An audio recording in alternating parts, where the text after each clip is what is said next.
Hello everyone, welcome to my YouTube channel. आज की video में हम EHI02 के कुछ प्रश्न देखेंगे जो आपके एग्ज़ाम के दृष्टिकोण से काफ़ी महत्वपूर्ण है। देखिए, EHI02 जो कि है प्राचीन काल से 8वीं शताब्दी तक का भारत जो बीच में जो घटित हुआ था, उन सारी चीज़ों की जानकारी EHI02 में दिया हुआ रहता है। आइए देखिए, ये प्रश्न हम जो बता रहे हैं, 2 प्रश्न बताएंगे इस वीडियो में और दोनों प्रश्न 20-20 नंबर का पूछा जा सकता है आपके एग्जाम में। इन दोनों प्रश्नों को यदि आप अच्छे से देख के जाते हैं तो 20 नंबर आपका कंफर्म हो जाएगा, आपके एग्जाम में ये क्वेश्चन आएंगे। तो देखिए, पहला क्वेश्चन है, भारतीय मध्य पाषाण संस्कृति के बारे में विस्तृत जानकारी दीजिए। भारतीय मध्य पाषाण संस्कृति के बारे में विस्तृत जानकारी देने के लिए कहा जा रहा है और ये प्रश्न आपके एग्जाम में 20 नंबर का पूछा जा सकता है। 20 नंबर का पूछने का मतलब है आपको इसको कम से कम 500 शब्दों में लिखना पड़ेगा। उसके लिए आपको क्या लिखना चाहिए? देखिए, सबसे पहले भारतीय मध्य पाषाण संस्कृति के बारे में कुछ मोटा मोटी आप जान लीजिए। देखिए, इस टाइम के जो लोग थे, जो आदि मानव थे, वह किस तरह का हथियार शिकार के लिए प्रयोग करते थे, उसके बारे में कुछ लिखना है। वो अपना मतलब रहन सहन कहाँ रहते थे, किस नदी के किनारे, कहाँ किस जगह पे रहना पसंद करते थे, उसके बाद वो किस टाइप के घर में रहते थे, इन सारे चीज़ों की जानकारी आपको इस प्रश्न में देना पड़ेगा। तो उसके लिए होता क्या है कि आपको औजार के बारे में जानना पड़ेगा, किस तरह के घर में रहते थे, वह कहाँ रहते थे, किस नदी के किनारे, ये सब चीज़ की जानकारी आपको होनी चाहिए, जो आपको इस वीडियो में बताते चलेंगे। और आइए आइए इसको जानते हैं। उससे पहले आप लोग से एक छोटा सा रिक्वेस्ट है, जो भी न्यू स्टूडेंट इस चैनल पे पहली बार आए हैं, चैनल को सब्सक्राइब कर दे, वीडियो को लाइक कर दे। आप मेरे टेलीग्राम चैनल से भी जुड़ सकते हैं, टेलीग्राम का लिंक डिस्क्रिप्शन बॉक्स में दिया हुआ है। आइए जानते हैं। देखिए, मध्य पाषाण युग मध्य पाषाण युग की शुरुआत 8,000 ईसा पूर्व के आसपास हुई। मतलब 8,000 ईसा पूर्व के आसपास जो है मध्य पाषाण संस्कृति का जो है उदय हो चुका था। यह पुरापाषाण और नव पुरापाषाण युग के बीच का काल है। पृथ्वी का तापक्रम बढ़ा और मौसम गर्म एवं सूखा होने लगा। इसका प्रभाव मनुष्य के जीवन पर पड़ा। पशु पक्षी तथा पेड़ पौधों की किस्मों या प्रजातियों में भी परिवर्तन आया। औजार बनाने की तकनीक में परिवर्तन हुआ और छोटे पत्थरों का उपयोग किया जाने लगा। मनुष्य पहले जो है बड़ा पत्थर का उपयोग किया जाता था, मगर मध्य पाषाण के युग में जो है छोटे पत्थर, मतलब पत्थर को काटने वाला औजार मिल गया था, वह छोटे टुकड़ों में उसका उपयोग शिकार के लिए करने लगे थे। आइए आगे जानते हैं।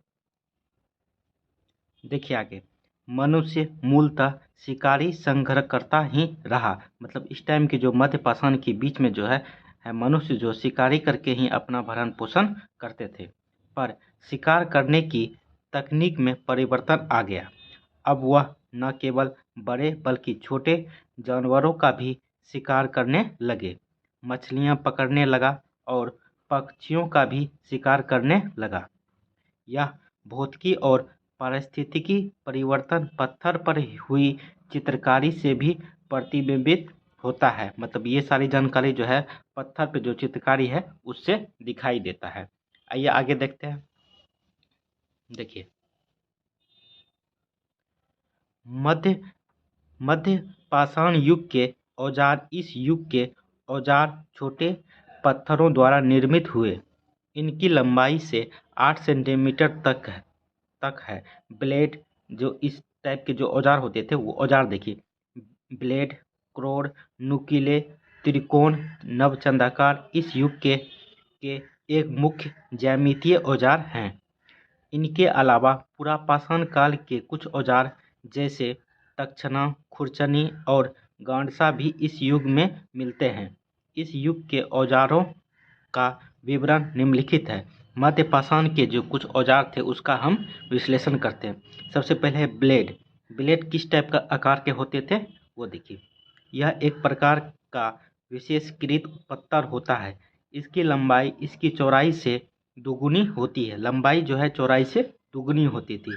इनका उपयोग संभवतः काटने के लिए किया जाता होगा। मध्य पाषाण युग में औजार बनाने की तकनीक को फ्लोटिंग कहा जाता है। मध्य पाषाण में जो औजार बनाते थे उस तकनीक को जो है फ्लोटिंग कहा जाता है। इसमें सार मात्र पर प्लेटफॉर्म के नुकीले सिरे से प्रहार किया जाता है। कुछ चौड़े, मोटे और लंबे ब्लेड भी मिले हैं। ये ब्लेड धारदार हैं। इनके एक अथवा दोनों सिरे पर, आइए आगे देखते हैं, इधर कर लेते हैं। देखिए, सिरे अथवा दोनों किनारे धारदार होते हैं। ये ब्लेड साधारण ब्लेडों से अधिक पेने तथा कारगर होते हैं। देखिए, दूसरा औजार है क्रोर। ठीक है, ये किस टाइप के होते थे वो देखिए। साधारणतया क्रोर का आकार बेलनाकार होता है, जिसकी पूरी लंबाई में फ्लोटिंग के निशान होते थे। फ्लोटिंग क्या होता है? औजार बनाने की तकनीक होता है। ठीक है, और इसमें एक सपाट प्लेटफॉर्म होता है। तीसरा है नुकीला औजार। ये किस टाइप के होते थे? देखिए, नुकीला औजार एक प्रकार का टूटा तिकोना ब्लेड होता है। इसके दोनों सिरे ढालवा तथा धारदार होते हैं। इसके सिरे सरल, रेखीय या वक्र रेखीय भी हो सकते हैं। सरल मतलब सीधा भी हो सकता है, वक्र मतलब ऐसे होता है वक्र रेखा। तो इस टाइप के भी होते थे, ताकि काटने में एक बगल जो भी आए एक बगल से काटते चले। और सीधा होने का मतलब है कि सीधा एक टाइप से कट जाए। ठीक है, तो आइए तीसरा देखते हैं, त्रिकोण टाइप का हथियार। थोड़ा सा ऊपर कर लेते हैं। हाँ, त्रिकोण। इसमें साधारणतः एक सिरा और एक आधार होता है और सिरे को धारदार बनाया जाता है। इसका उपयोग काटने के लिए किया जाता है या इसे तीर के अग्रभाग में भी लगाया जाता है। तीर के आगे वाले भाग में, तीर इस टाइप के जो होते हैं, इसके आगे वाले भाग में भी त्रिकोण टाइप का लगाया जाता है। आगे है नवचंद्राकार। इस टाइप का औजार क्या होता है? नवचंद्राकार औजार भी ब्लेड की तरह होता है, लेकिन इसका एक सिरा वृत्ताकार होता है। यह एक वृत्त के हिस्से के समान मालूम होता है। इसका आगे जो है ये ब्लेड की टाइप से ही होता है, मगर इसका सिरा जो है वृत्ताकार होता था। इनका उपयोग अवतल कटाई के लिए किया जा सकता है। ऐसे दो औजारों को मिलाकर तीर का अग्रभाग भी तैयार किया जा सकता है। आगे है संबलम औजार। ये किस टाइप के औजार होते थे? ये देखिए, ये भी एक प्रकार के समान ही दिखाई पड़ता है। इसके एक से अधिक सिरे धारदार होते हैं।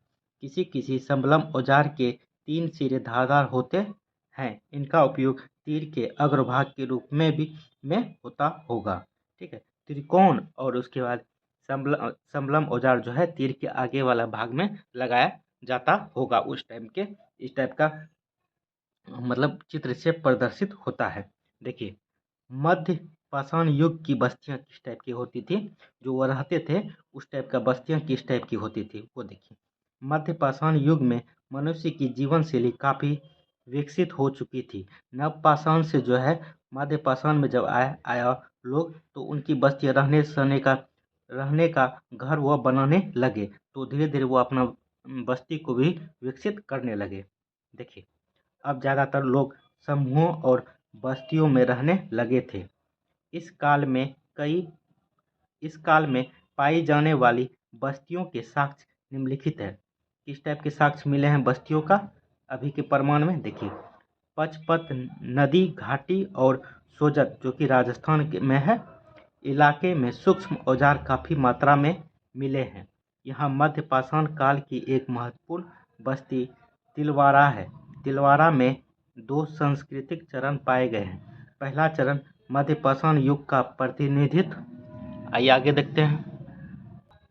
देखिए, प्रतिनिधित्व करता है तथा इस चरण की विशेषता सूक्ष्म औजारों का पाया जाना है। दूसरे चरण में चाक पर बने हुए मिट्टी के बर्तन और लोहे के टुकड़े इन सूक्ष्म औजारों के साथ पाए गए हैं। राजस्थान की बगौर बस्ती भी महत्वपूर्ण है। यह मध्य पाषाण युग की बड़ी बस्तियों में से एक है एवं कोठारी नदी के किनारे स्थित है। खुदाई के दौरान यहाँ मध्यपाषाण युग की 3 सांस्कृतिक अवस्थाएं पाई गई है। देखिए, अब वो अपना घर कहाँ पे बनाना चाह रहे थे, मतलब कहाँ बनाते थे, किस नदी के किनारे। देखिए, गुजरात में मध्यपाषाण युगीन बस्तियाँ ताप्ती, नर्मदा, माही और साबरमती नदियों के आसपास पाई गई है। अक्खज, बलसाना, हीरपुर और लंघननाज साबरमती नदी के पूरब में स्थित है। इन क्षेत्रों में भी मध्यपाषाण युगीन बस्तियाँ और 3 सांस्कृतिक अवस्थाएं पाई गई है। अवस्था में सूक्ष्म औजार पाए गए हैं। इनमें ब्लेड, त्रिकोणीय औजार, अर्धचंद्राकार औजार, खुरचनी और तक्षनी आदि प्रमुख हैं। विंध्य और सतपुरा इलाके में मध्यपाषाण युग की अनेक बस्तियां पाई गई है। कैमूर पर्वत श्रृंखला, कैमूर पर्वत किधर है, इधर रोहतास साइड जो है कैमूर पर्वत है। बिहार छत्तीसगढ़ मध्य प्रदेश के इलाके में कैमूर पड़ता है। कैमूर पर्वत श्रृंखला में मध्यपाषाण युग की 2 प्रमुख बस्तियां पाई गई है। मोरहाना पहाड़ जो कि उत्तर प्रदेश में है, और लेकटिया जो कि उत्तर प्रदेश में है। भीमबेटका जो मध्य प्रदेश में है, में अनेक सूक्ष्म औजार मिले हैं। भीमबेटका के दक्षिण में आदमगढ़ जो कि होशंगाबाद में है, में मध्यपाषाण युग की एक प्रमुख बस्तियां पाई गई है। तो आपको बता दिए वो मध्यपाषाण में किस टाइप के औजार यूज करते थे, उनकी बस्तियां कैसी होती थी, और वह अपनी बस्तियां किस नदी के मतलब किस क्षेत्र में बसाने का प्रयत्न करते थे। ये 3 चीज़ों की जानकारी आप इस प्रश्न में देख के 20 नंबर ला सकते हैं। यदि आपके एग्जाम में आ गए तो आप इसे अच्छे से बना पाएंगे। यदि एक बार में नहीं समझ पाए तो एक बार और देखिए वीडियो को, तो इससे होगा कि आपको वर्ड मिल जाएगा, आपको सटीक जानकारी मिल जाएगा, आप इसे विस्तृत करके लिख सकते हैं। यदि वीडियो अच्छा लग रहा है तो चैनल को जरूर सब्सक्राइब कर दें। आइए एक प्रश्न और देखते हैं जो कि ये भी काफ़ी इम्पोर्टेंट है। देखिए क्वेश्चन, हड़प्पा सभ्यता की नगर नियोजन, जल निकासी और वास्तुकला की विशेषताओं पर चर्चा कीजिए। ये भी आपके एग्जाम में 20 नंबर का क्वेश्चन आ सकता है। 20 नंबर में पूछा क्या जा रहा है, हड़प्पा सभ्यता में जो है नगर नियोजन, जल निकासी और वास्तुकला किस टाइप की होती थी, इनकी विशेषताओं का चर्चा करना है इस प्रश्न में। 20 नंबर में पूछा जा रहा है, कम से कम 500 शब्दों में इसको आपको उत्तर देना है, 500 शब्दों में। तो आइए इसको जानते हैं विस्तृत टाइप से, जो कि आपको समझ में आ जाए। देखिए, हड़प्पा सभ्यता के समय के दूसरे शहरों और समाजों के साथ संपर्क के स्वरूप का निर्माण किया गया है। इस संपर्क के प्रमाण हड़प्पाकालीन नगरों की खुदाई से पता चलता है। देखिए आगे देखते हैं। देखिए, द्वारा पाई गई वस्तुओं पर आधारित है, जिनका विवरण शहर और गांव के आधार पर दिया जा सकता है। शहर इस काल के शासक वर्ग अनाजों के एक भाग को बचाकर रखना चाहते थे, क्योंकि देखिए शहर के लोग जो शहर के शासक वर्ग जो है एक भाग को बचा के रखते थे। वजह क्या था कि शहर के लोग जो है अन्न नहीं उपजाते थे, अन्न जो है गांव के लोग उपजाते थे, शहर भेजते थे। शहर के लोग कुछ मतलब उपयोग करके एक भाग बचा के रखते थे, ताकि कोई बाढ़, कोई आपातकालीन स्थिति आ जाए तो उस अनाज का उपयोग किया जा सके। देखिए आगे, इसका प्रमाण इस बात से लगता है कि हड़प्पा और मोहनजोदाड़ो, देखिए सिंधु घाटी सभ्यता में जो है हड़प्पा सभ्यता जो है सिंधु घाटी सभ्यता से रिलेटेड है। इसी में एक हड़प्पा शहर है, एक मोहनजोदड़ो, जो कि एक दूसरे की राजधानी के रूप में जाना जा सकता है। यदि कह सकते हैं, ऐसा है नहीं मगर कह सकते हैं, ठीक है। तो आप इन दोनों शहर का ये हो सकता है कि हड़प्पा के बदले मोहनजोदाड़ो आ जाए, तो आपको घबराना नहीं है। जो बता रहे हैं इस टाइप से भी लिख दीजिएगा तो अच्छा खासा नंबर आ जाएगा, ठीक है। तो आइए आगे देखते हैं। हड़प्पा और मोहनजोदाड़ो में कई बड़े बड़े अन्न भंडार पाए गए, जो अन्न को बचा के रखने वाला जो है भंडारित करते थे, यही अन्न भंडार होता है। ये बड़ी इमारतें अनाज रखने के लिए बनाई गई थी। ये जो अन्न भंडार जो है अनाज रखने के लिए बनाई गई थी। देखिए, शहरी केंद्र खाद्यान्न आपूर्ति के लिए गांव पर ही निर्भर रहता था। गांव से अनाज लाकर यहाँ रखा जाता था, फिर यह शहरी निवासियों को पुनर्वितरित किया जाता था। अनाज ऐसा संसाधन है जिसकी रोज बड़ी मात्रा में खपत होती है। दूरस्थ स्थानों के लिए खाद्य सामग्री ढोना मुश्किल काम है, इसलिए सर्वाधिक नगर उपजाऊ क्षेत्रों में ही पाए गए हैं, क्योंकि वहां अनाज आसपास के गांव से लाया जाता था। यदि खाद्य उत्पादन के लिए समर्था, व्यापार मार्गों और खनिज स्रोतों से निकटता को दृष्टि से देखा जाए तो पता चलता है कि हड़प्पा की अवस्थिति बहुत ही उत्तम है। 9वीं शताब्दी में भी इस क्षेत्र में मुख्यतः खानाबदोश चरवाहे ही रहते थे। कुछ विद्वानों का मत है कि हड़प्पा ऐसी जगह पर स्थित था जो दक्षिण की ओर स्थित कृषि बस्तियों और उत्तर पश्चिम की ओर स्थित खानाबदोश चारवाही बस्तियों को एक दूसरे से विभाजित करती थी। इस प्रकार हड़प्पा के लोग दोनों समुदायों के संसाधनों का उपयोग कर सकते थे। यद्यपि खाद्य उत्पादन के संबंध में हड़प्पा का थोड़ा सा ऊपर कर लेते हैं। देखिए, हड़प्पा का कोई भी महत्वपूर्ण योगदान नहीं था। मतलब खाद्य उत्पादन में जो है हड़प्पा सभ्यता में जो लोग रहते थे, इनका कोई योगदान नहीं था। अन्य जो है गांव से आते थे या चरवाहे जो खानाबदोश जिंदगी बिताते थे, उस टाइप वहाँ से इसको खाना मिलता था या अन्न मिलता था, कह सकते हैं आप इस टाइप से। देखिए, यह एक बड़े शहर के रूप में इसलिए विकसित हो सका क्योंकि ये एक व्यापारिक, देखिए ये जो विकसित हो सका इसका वजह था व्यापारिक बस्ती के रूप में इसकी अवस्थिति बड़ी महत्वपूर्ण थी। यहाँ जो इनकम होता था वह मुख्यतः व्यापारिक रूप में होती थी। देखिए, हड़प्पा वासी 10 दिन की यात्रा कर फिरोजा और विदर्मणि जैसे बहुमूल्य पत्थरों की प्राप्ति स्थल हिंदकुश तथा पश्चिमोत्तर देखिए हिंदकुश जो है यह अफगानिस्तान के आसपास पड़ता है, पश्चिम में पड़ता है सीमांत के क्षेत्र में। वहाँ जाके पत्थर ला सकते थे, तक पहुँच सकते थे। वे नमक क्षेत्र से खनिज नमक प्राप्त करते थे।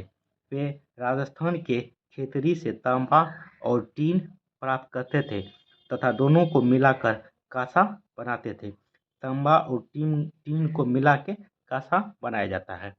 वे कश्मीर के सोने का, ये आगे देखते हैं। देखिए, आप लोग को लग रहा है कि वीडियो काफ़ी लंबा होता है, क्योंकि देखिए ये क्वेश्चन जो है 20 40 नंबर का क्वेश्चन बता रहे हैं, तो हो सकता है 40 में से यदि एक भी क्वेश्चन पूछ लिया जाए तो आप इसको बना सकते हैं। आइए देखिए आगे। प्रयोग करते थे, कश्मीर के जो सोना थे उसका उपयोग हड़प्पावासी करते थे। हड़प्पा की अवस्थिति ऐसी है कि जहाँ आज भी पश्चिम और पूर्व के अनेक व्यापारिक मार्ग आकर मिलते हैं। उसकी यह अवस्थिति वहाँ के लोगों को कश्मीर के पर्वतीय क्षेत्रों से लकड़ी प्राप्त करने में सहायता प्रदान करती थी। इस 300 किलोमीटर की परिधि में उस स्थान तक भी उनकी पहुंच थी जहां पंजाब की पांचों नदियों एक धारा में मिल जाती थी। इसका अर्थ यह हुआ कि हड़प्पा निवासियों का पंजाब की 5 नदियों के नदी परिवहन पर भी नियंत्रण था। उस समय जब पक्की सड़कें नहीं थी, नदियों द्वारा परिवहन कहीं अधिक सुलभ था। मतलब ये जो अपना पहुँचते थे कहीं किसी दूसरे जगह, तो नदी के मार्ग से ही पहुँचते थे, क्योंकि उस टाइम जो है सड़क नहीं थी। देखिए आगे, देखिए इस प्रकार मोहनजोदारो और लोथल का भी अवस्थिति की दृष्टि से अपना महत्व था। मोहनजोदारो एक धार्मिक केंद्र था। मोहनजोदारो जो है एक प्रकार का धार्मिक केंद्र था। यहाँ के लोग सोना, चांदी तथा बहुमूल्य पत्थरों का प्रयोग करते थे। यह नगर हड़प्पा की तुलना में समुद्र से अधिक निकट था, इसलिए यहाँ के लोगों के लिए विभिन्न क्षेत्रों तक पहुँचना ज़्यादा सरल था, जहाँ से भी बहुमूल्य खनिज प्राप्त कर सकते थे। इसी तरह लोथल वासी राजस्थान में है तथा दक्कन से संसाधन प्राप्त करते थे। हड़प्पा वासी कर्नाटक से सोना प्राप्त कर सकते थे। हड़प्पा वासी जो है कर्नाटक से सोना प्राप्त करते थे। देखिए आगे, थोड़ा सा ऊपर कर लेते हैं। देखिए, गांव नगरों में कच्चा माल एवं अनाज गांव से प्राप्त आते थे। मतलब कि गांव में जो है, गांव में नगरों के लिए कच्चा माल आते थे, वहाँ पे बना के उसे व्यापारिक माध्यम से दूसरे जगह बेचे जाते थे। साथ ही नगरवासी कुछ ऐसी वस्तुएं गांव को उपलब्ध कराते थे जो गांव में सुलभ नहीं था। हड़प्पा सभ्यता के लोग समांतर आकार के पत्थर के ब्लेड का प्रयोग करते थे। ये प्रयोग गांव के और नगरों दोनों में होते थे। हड़प्पा की शहरी अवस्था के दौरान गुजरात के रंगपुर के लोग दूर प्रदेशों के पत्थरों के औजारों का इस्तेमाल करते थे। जब हड़प्पा सभ्यता का पतन होने लगा तब ये स्थानीय पत्थर के औजारों का प्रयोग करने लगे। लगभग सभी बस्तियों में तांबे और कांसे के औजार पाए गए हैं।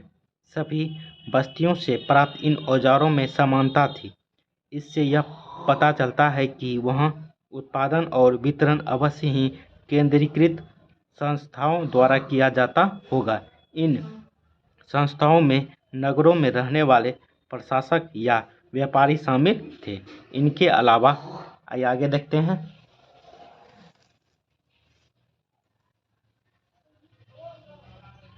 देखिए, हड़प्पा सभ्यता की छोटी अथवा बड़ी बस्तियों में सोने, चांदी और अनेक कीमती और अर्ध कीमती पत्थरों से बनी वस्तुएं भी पाई गई हैं। ये धातु और पत्थर व्यापारियों या शहर के शासकों द्वारा लाए जाते थे। ये वस्तुएं छोटे गांव और नगरों के अमीर और प्रभावशाली लोगों द्वारा उपयोग में लाई जाती थी। शहरीकरण की शुरुआत के साथ हड़प्पा सभ्यता में व्यापार में अभूतपूर्व वृद्धि हुई। मोहनजोदाड़ो से मानकों के प्रमाण मिले हैं। देखिए, इन सब से यह बात उभर कर सामने आती है कि क्या सामने आती है वो देख लीजिए। यदि आप इसको लिख देते हैं तो एक अच्छा इम्पैक्ट पड़ता है जो आपकी कॉपी चेक करता है। देखिए, गांव की अवस्थिति मुख्यतः भूमि की उपजाऊ क्षमता और सिंचाई की सुविधा की सुलभता पर निर्भर थी। गांव की जो स्थिति थी वह मुख्यतः सिंचाई सुविधा मतलब कि कृषि पर आधारित थी। देखिए, नगरों की अवस्थिति इस घटक के अतिरिक्त अन्य घटकों जैसे खानों या व्यापार मार्गों से इन नगरों की निकटता पर भी निर्भर करती थी। नगरों की जो अवस्थिति थी वो मुख्यतः व्यापार पर निर्भर थी। कभी कभी नगरों की अवस्थिति व्यापार के घटक पर अन्य घटकों से अधिक निर्भर करती थी। कई नगर उन अनुपयोगी जगहों पर बसाए गए जहां कृषि उत्पादन बहुत कम था। उदाहरण स्वरूप मकरान समुद्र तट पर स्थित सुल्काजीन दौर एक ऐसी ही बस्ती थी। वह कृषि उत्पादन की दृष्टि से अनुपयोगी क्षेत्र में स्थित था। वहाँ पर कृषि नहीं हो सकती थी, पर वहाँ पे बसाया गया इस बस्ती को। और इसकी मुख्य भूमिका हड़प्पा और मेसोपोटामिया के बीच व्यापारिक चौकी के रूप में होती होगी या होती थी के रूप में थी। ठीक है, तो आपको बता दिए 2 क्वेश्चन। यदि एक बार में समझ में नहीं आया तो 2 बार देखिए, तो आपको ये 20 दूनी 40 नंबर का आप तैयारी कर सकते हो, क्योंकि काफ़ी बार ये एग्जाम में पूछा गया है क्वेश्चन। चलिए, कैसा लगा वीडियो कमेंट करके ज़रूर बताएं। चैनल को भी सब्सक्राइब कर दें। चलिए, थैंक यू दोस्तों, जय हिंद।